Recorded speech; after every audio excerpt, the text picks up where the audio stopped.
दूसरा चरण का जो हमारा कार्यक्रम है, कार्यकर्ता दर्शन सह संवाद, बांका से शुरुआत हुई। जमुई आज इसका कार्यक्रम है। इस सिलसिले में जमुई आना हुआ और पार्टी के जितने भी पंचायत अध्यक्ष हैं, जो हमारे जमीनी स्तर के कार्यकर्ता हैं, उनसे संवाद हम लोग करेंगे ताकि पार्टी का विस्तार हो सके, संगठन और मजबूत हो सके।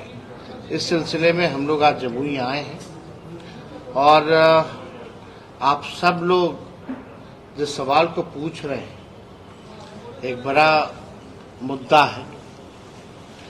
हम कह सकते हैं कि जो शराबबंदी जो है केवल कागजों पर है और जहरीली शराब से लगभग 30 से ज्यादा लोग जो है उनकी मृत्यु हुई है और कई दर्जनों भर लोगों ने अपनी आंखों की रोशनी खोई है।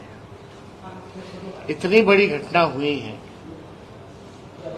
और माननीय मुख्यमंत्री जी ने अब तक कोई भी संवेदना प्रकट जो है पीड़ितों के लिए अब तक नहीं किया है और लगातार ये घटनाएं हो रही हैं। बिहार में कहा जाता है कि शराब बंदी है, लेकिन हर जगह शराब जो है उपलब्ध है। ये सत्ता में बैठे लोग, माफिया, अधिकारी, ये सब कंट्रोल कर रहे हैं। बिहार में जिस प्रकार से लगातार ऐसी घटनाएं बढ़ रही हैं, शराब उपलब्ध हो रहे हैं, ये पूरी तरीके से फेल है और सत्ता संरक्षण अपराध जो है ये किया जा रहा है। लोग मरे नहीं हैं, बल्कि हम कह सकते हैं उनकी हत्या की गई है। और जिस प्रकार से कोई भी पदाधिकारी या बड़ा अधिकारी, किसी पर भी अब तक कोई कार्रवाई नहीं की गई है। तो इसमें सत्ता में जो लोग बैठे हैं, उन लोगों को जवाब देना चाहिए कि किस प्रकार का ये शराबबंदी चल रहा है, ये क्या खेल चल रहा है। गरीब जो है वो मारे जा रहे हैं, गरीबों पर मुकदमा होता है, लेकिन शराब जो सप्लाई होता है, जहां से आता है, उन लोगों को छुआ तक नहीं जाता है। और जिनके संरक्षण में शराब आ रहा है, कई जगह तो जनता दल यूनाइटेड के कार्यकर्ता जो है पकड़े गए कि किस प्रकार से ये लोग जो है शराब की ब्लैक में स्मगलिंग कराते हैं और बिकवाने का काम कराते हैं, होम डिलीवरी कराते हैं। लेकिन अभी दुख की बात है कि हमारे बिहार के लोग, गरीब लोग मरने जा रहे हैं और सरकार जो है अफसोस तक भी नहीं करती। शराब आ रहा है, बन रहा है, तभी तो ये घटनाएं हो रही है। अगर शराब आता नहीं, शराब बनाए नहीं जाते, नकली शराब, देसी शराब, तो ये घटना नहीं होती। और आप सब लोगों को पता है कि किस प्रकार से, आप सब पत्रकार हैं, सब लोग जानते हैं इस चीजों को कि बड़ा इजीली जो है शराब उपलब्ध यहाँ बिहार में कहीं भी उपलब्ध हो जाता है। जब आपको, हम लोगों को पता है उपलब्ध होता है, तो क्या थानों में पुलिस को नहीं पता है कि कहां से कैसे उपलब्ध हो रहा है? सब कुछ पता है। केवल ये खेल जो है भ्रष्टाचार का है, केवल पैसों का खेल चल रहा है और लोग जो है मारे जा रहे हैं। तो एक बहुत ही दुखद घटना है। लगातार ऐसी घटनाएं हो रही हैं और मुख्यमंत्री जो है अब तक जो है खामोश है। कभी भी मुख्यमंत्री किसी भी विषय पे, गंभीर विषय पे वो बोलते नहीं है। अब तो कितना दिन हो गया, प्रधानमंत्री तो कभी प्रेस कॉन्फ्रेंस और प्रेस से इंटरेक्ट नहीं करते, वो अलग बात है। लेकिन हमारे बिहार के मुख्यमंत्री भी प्रेस से बात नहीं करते, सवाल नहीं लेते हैं। कितने दिन हो गए अब तक मुख्यमंत्री को एक प्रेस कॉन्फ्रेंस किए हुए? चाहे कितनी सी बड़ी घटना हुई हो, चाहे कितना भी गरम मुद्दा हो, आज तक किसी विषय पे मुख्यमंत्री ने अपनी चुप्पी नहीं तोड़ी है और उम्मीद करते हैं, अपेक्षा करते हैं कि कम से कम माननीय मुख्यमंत्री जी कम से कम संवेदना तो प्रकट कर सकते हैं। कुछ बोले ना बोले, कार्रवाई करे ना करें, लेकिन कम से कम जो जिनकी हत्या की गई है, जो लोग मरे हैं जहरीली शराब से, कम से कम वो संवेदना तो कम से कम प्रकट करें, दुख तो जाहिर करें। और कौन से वरीय अधिकारी को इन्होंने कार्रवाई की है भाई? कानून तो बड़ा लंबा चौड़ा बनाया गया है, लेकिन उसका पालन हो रहा है कि नहीं हो रहा? और नहीं हो रहा तो किसकी जिम्मेवारी है? केवल समीक्षा बैठक का ढोंग करके, केवल फोटो खिंचवा के प्रेस में रिलीज डलवा दिया जाता है। होम डिपार्टमेंट की मीटिंग होती है, डीजीपी नहीं रहते हैं और चीफ सेक्रेटरी नहीं रहते। ये तो मुख्यमंत्री जी का हाल है। अभी कुछ दिनों पहले ही गृह मंत्रालय की समीक्षा हुई, उसमें ना तो डीजीपी है ना चीफ सेक्रेटरी है। ये स्थिति है। माननीय मुख्यमंत्री जी की हमको चिंता होती है, व्यक्तिगत तौर पे हम उनका पूरा सम्मान करते हैं और हमसे ज्यादा कोई सम्मान उनको नहीं देता है, ना कोई करता है। लेकिन एक बड़ा साजिश चल रहा है उनके खिलाफ। पता नहीं क्या खिलाया पिलाया जा रहा है। हजारों करोड़ों हजारों की योजनाओं में एक कमरे में बैठा दिया जाता, वहीं से सब कुछ करा दिया जाता, 15 मिनट में सब कुछ खत्म कर दिया जाता प्रोग्राम, किसी पे कुछ नहीं बोलते। तो ये बड़ा गंभीर विषय है। अब सब लोग समझ सकते हैं कि मुख्यमंत्री जी एक उम्र हो चुका है, उस पर कोई टिप्पा टिप्पणी हम नहीं करना चाहते, लेकिन जब बात आती है सरकार की चलाने की, तो इसमें माननीय मुख्यमंत्री जी बिहार चलाने लायक अब नहीं रह गए।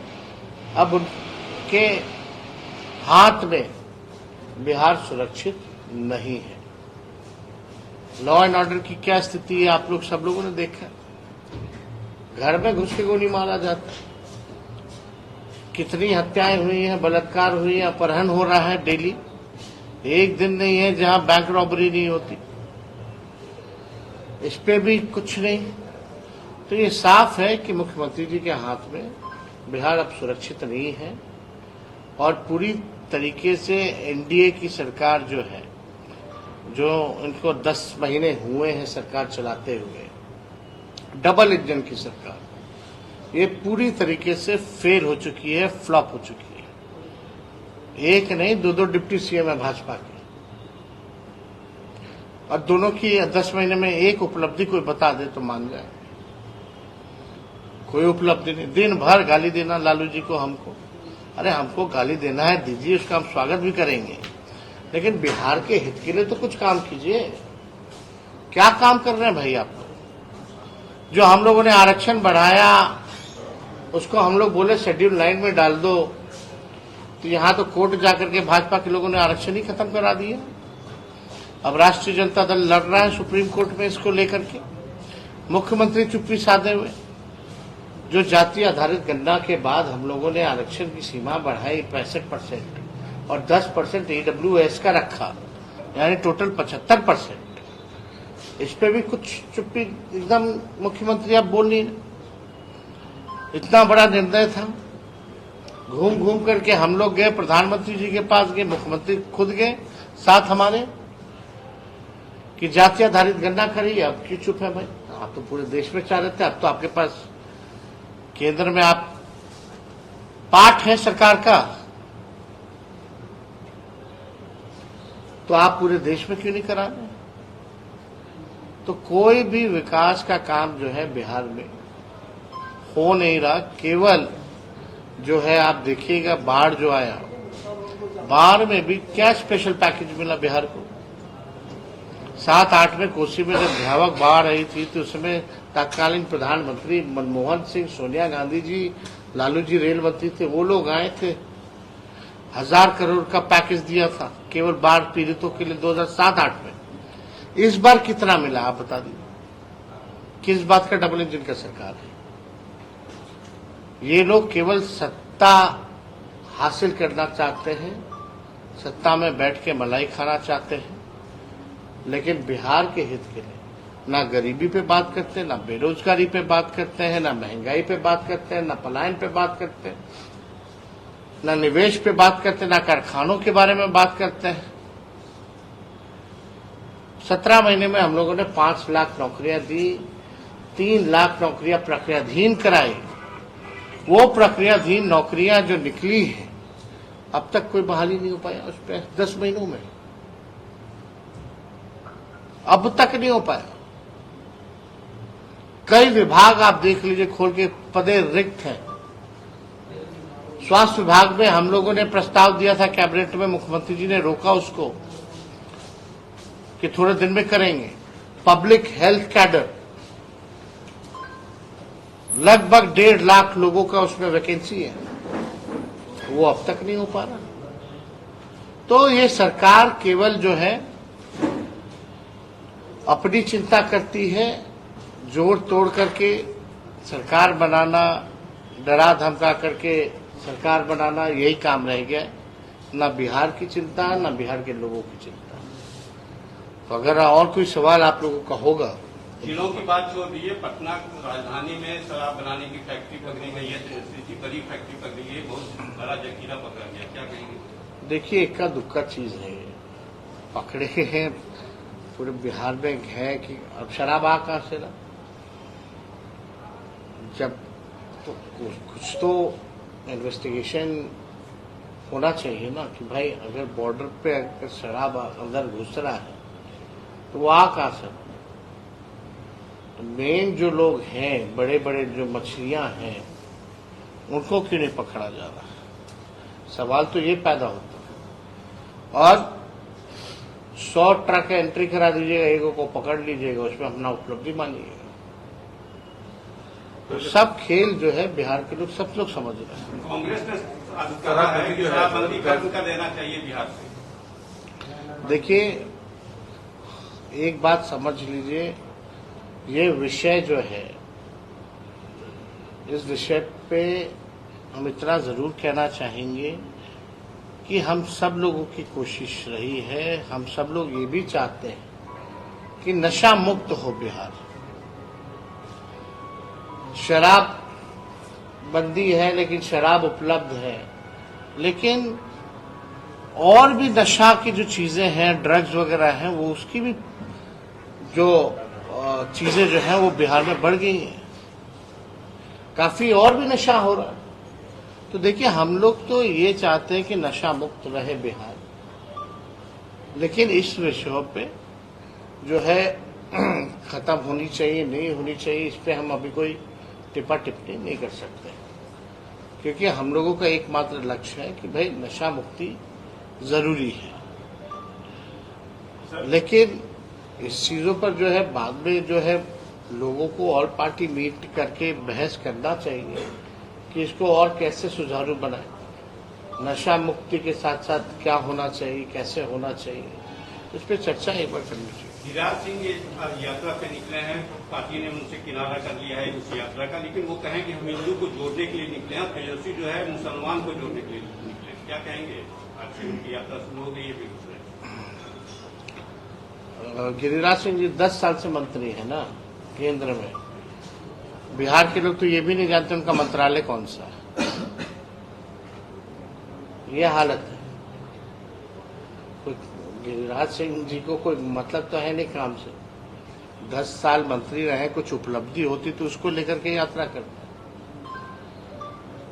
जागे हुए मतलब सोया हुआ कौन है जिनको जगाने चले? तो जा रहे हैं जनता के बीच, तो जनता ही उनको जगाएगी। बेबुनियाद बातों के लिए कोई जगह नहीं है। ये लोग केवल हिंसा पैदा करना चाहते हैं, नफरत पैदा करना चाहते हैं, समाज को बांटना चाहते हैं, उसके आधार पर अपनी राजनीति चमकाना चाहते हैं। गिरिराज सिंह जी कपड़ा मंत्री है ना, टेक्सटाइल मंत्री है, और अभी टेक्सटाइल पार्क कई जगह जो है 7 जगह जो दिया गया लगभग अलग अलग प्रदेशों में। गिरिराज सिंह जी मंत्री हैं यहाँ के बिहार के। बिहार की हम लोगों की पहले से मांग है कि यहाँ भी टेक्सटाइल पार्क होना चाहिए। क्यों नहीं दिए बिहार को? बताए बिहार की जनता को। इससे पहले वो क्या थे? ग्रामीण विकास मंत्रालय उनके पास था, जिसमें रूरल रोड्स वगैरह आता था, और हमारे पास डिपार्टमेंट था। अभी 17 महीने थे तो ग्रामीण कार्य विभाग मेरे पास था। हमको चिट्ठी लिख करके वो भेजते थे कि मेरा रोड बनवा दीजिए। अब भारत सरकार का मंत्री बिहार सरकार के मंत्री को चिट्ठी लिख करके भेज रहा है कि उनका रोड बना दीजिए, तो समझ सकते कितना उनका चलता है, कितनी उनकी समझ है, कितने उनमें प्रतिभा है कि वो काम कर सकते हैं कि नहीं कर सकते। तो इस तरह की नफरत की राजनीति करने वाले लोग जो है ज्यादा टिकते नहीं हैं। जनता इनको जवाब देगी।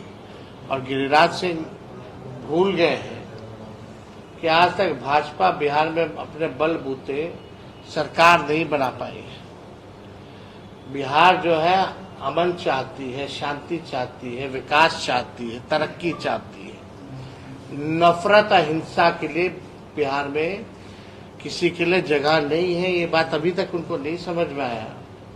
और अगर वो प्रयास करेंगे दंगा कराने का, भड़काने का, तो आप समझ जाइए राष्ट्रीय जनता दल और हम लोग चुप बैठने वाले नहीं हैं। उनको सबक जरूर सिखाने का काम करेंगे। भाजपा के प्रदेश अध्यक्ष हैं दिलीप जायसवाल ने बड़ा सवाल खड़ा कर दिया। आपने जब नीतीश कुमार के तबियत खराब होने की बात कहा तो वो कह रहे हैं कि क्या अपने पिताजी के ऊपर भी सवाल खड़ा करेंगे, उनका तबियत खराब होगा तो घटिया राजनीति पर तेजस्वी उतर आए। कहाँ सवाल, क्या हम सवाल किए? तबियत खराब होने की हम तो बोल रहे हैं कि हमको चिंता और हमसे ज्यादा कोई उनको सम्मान नहीं देता। एक उम्र हो गई है, उसका प्रभाव है, तो हम समझ सकते हैं। इस पर टिप्पा टिप्पणी हम नहीं करना चाहते, लेकिन वहां साजिश चल रही है। जो लोग मुख्यमंत्री के आसपास घिरे हुए जो लोग हैं, वो लोग साजिश कर रहे हैं। एक बात समझनी चाहिए, और ये भाजपा के लोग ये हम लोगों को बताएंगे। सम्राट चौधरी का बयान नहीं पता क्या बोले थे किड्नी को लेके? किड्नी को लेके सम्राट चौधरी ने क्या बयान दिया था कि लालू जी ने बेच दिया, टिकट के बदले जो है अपनी बेटी का किडनी ले लिया। इससे शर्मनाक बयान हो सकता है? तो देखिए, हम इस पे कोई टिप्पा टिप्पणी हम लोग करना नहीं चाहते। और जिन प्रदेश अध्यक्ष अभी नए नए बने हैं, जब हम स्वास्थ्य मंत्री थे तो हमारे पास कितना ही आते थे। इनका मेडिकल कॉलेज वगैरह है ना, उसको लेकर के कितना आते थे, जाके पूछिएगा।